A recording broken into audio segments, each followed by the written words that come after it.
Well, my name is Kate Schwartz, and I'm a history teacher at Amos Alonzo Stagg High School, just outside of the Chicago area in the south suburbs. And welcome to History Teachers on Location. Today, we are here at Hull House, and this was such an incredible community in close proximity to downtown Chicago, and this whole corridor was so close to, and still is close to Lake Michigan and the Chicago River, and this area had enormous amounts of industrial opportunities for workers. So at the late part of the 1800s, what you start to see are millions of immigrants migrating to major cities in the northern portion of the United States for work. And this community was one of those places. And ultimately, the large numbers of people who were from impoverished backgrounds and were largely peasants had no real skills to negotiate an urban environment. And what ended up occurring was that this neighborhood very quickly became impoverished and in slum conditions.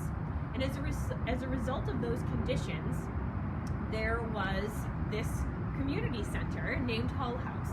And it was part of a broader settlement house movement that was important in the late 19th century. And there were hundreds of them across the United States and in other locations around the world. And ultimately, this community served as a really important place of entry point for immigrants, okay? And this community center did everything possible that you could imagine. It started out as an art and literary society, but it really grew rapidly and consisted of 13 buildings at its height. At Hull House, you would be able to learn English. You could take classes in any subject you like. You could learn domestic skills, sewing. You could learn government and civic classes. You could drop your children off in a nursery center. One of the nation's first kindergartens was here. That was inspired by the movement in Germany, where many of the workers here had actually completed their education. There were public kitchens. There were access to public baths, playgrounds. There was a cultural center. One of the first playgrounds in the country was constructed here. It was also a boarding house for people who didn't have places to live when they just arrived. There were free concert series here from every type of music imaginable. There were also lectures consisting of current events, literature, politics, art, you name it. This was also a center of political reform. It was one of the first juvenile court case facilities in the entire country.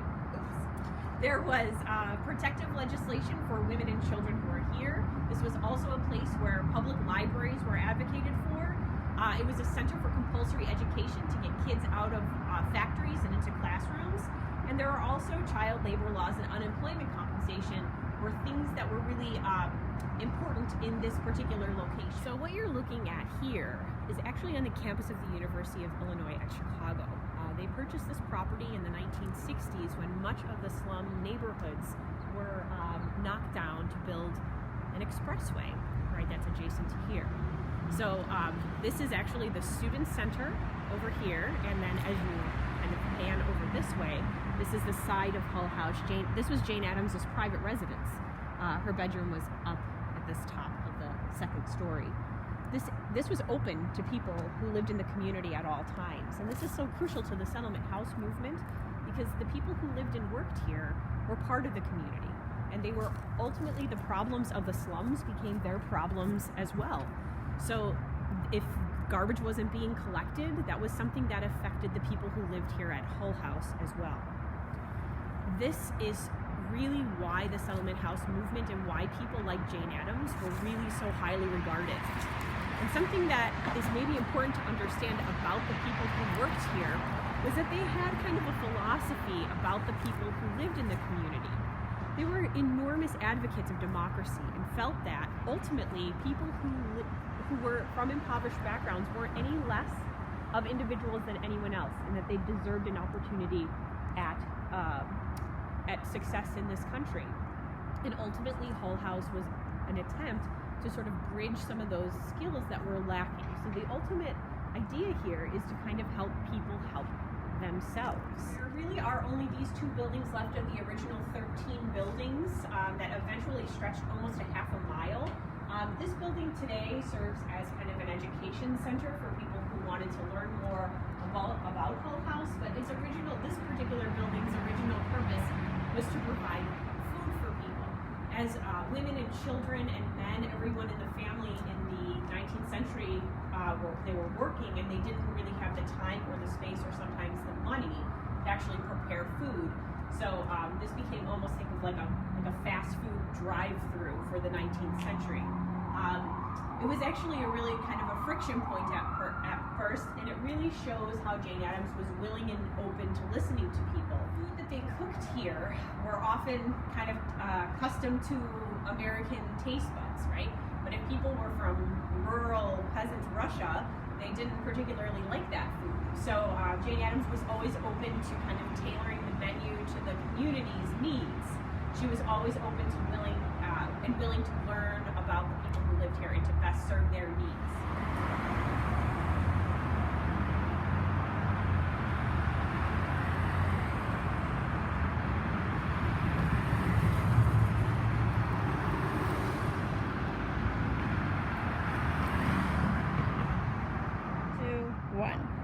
Jane Addams was born in 1860, about an hour and a half from this particular location in Rockford, Illinois. And she was born to an upper class family, sort of upper middle class family. Her father was acquainted with Abraham Lincoln, and she was educated, which was very unusual for her time.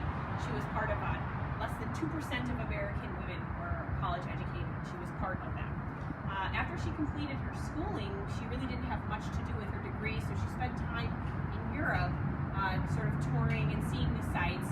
And it was there that she encountered Toynbee Hall on the east end of London, where it was a settlement house, much like this one. So she ended up inheriting upon her father's death the equivalent of about $1 million in today's money. And she purchased the Hull mansion, and it had been run down because the neighborhood had become impoverished. So everyone sort of thought she was kind of out of her mind for doing that, but she ended up kind of rebuilding the entire facility, and this is where she lived for the majority of her life. And it was here that she serviced the people of this community, and she ended up ultimately winning the Nobel Peace Prize for her opposition to World War I, and is widely regarded as one of the most important progressives who lived.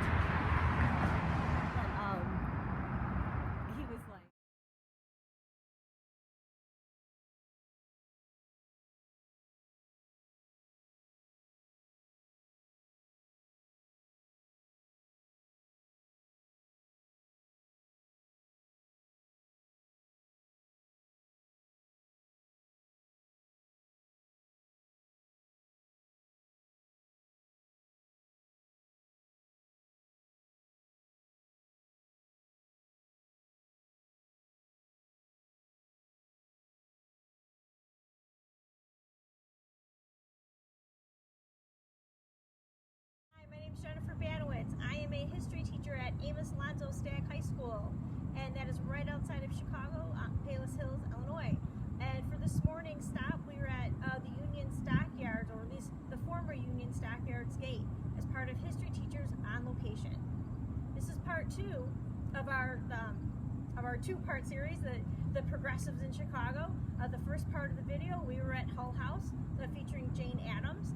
And so for the second part, we are at a very, very popular place where over 25,000 plus men probably worked on any given day throughout the 1890s at the Union Stockyards.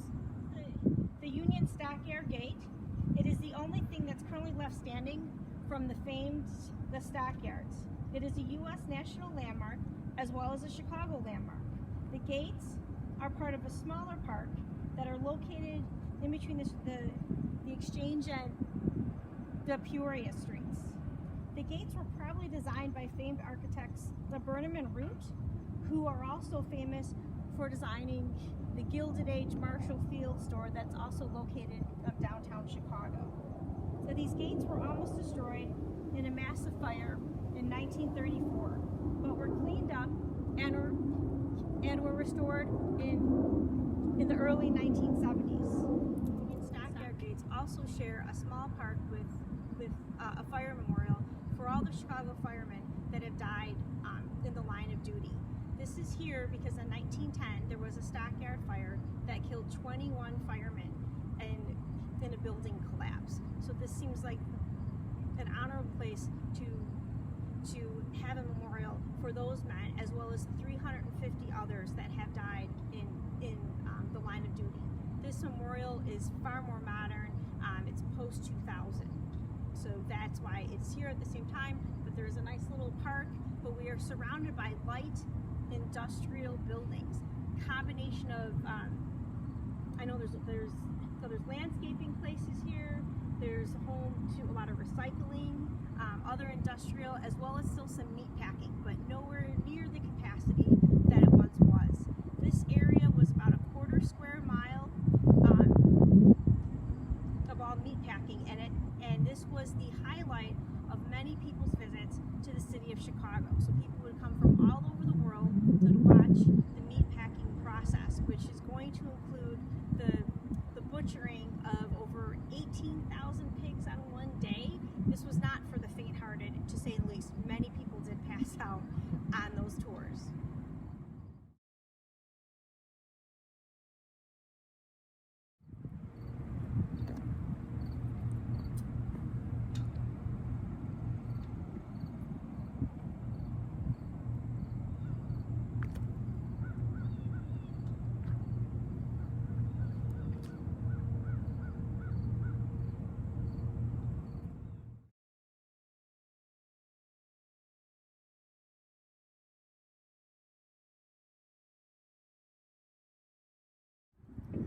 So we often study the stockyards during the Progressive Era, right? They put Chicago on the map, but they are also the location in the book The Jungle, right, by Upton Sinclair, who spent the 6 months of his life undercover working in the stockyards to expose the poor treatment of workers. But most Americans, after they read the book, they were more outraged over the treatment given to their food over the working class.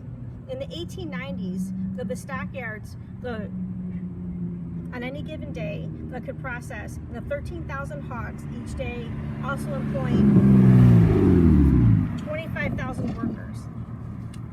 Many Chicagoans with a history of living in the city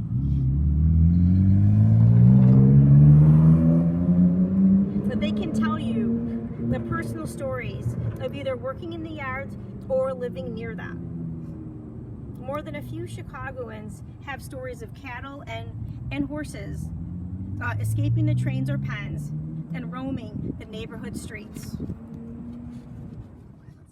Chicago became the home of all of the meatpacking of the Midwest and beyond at the time of the Civil War. Chicago was already outproducing many of the pork plants in the 1863 and 64. So it became the obvious choice to move the other meatpacking industry here.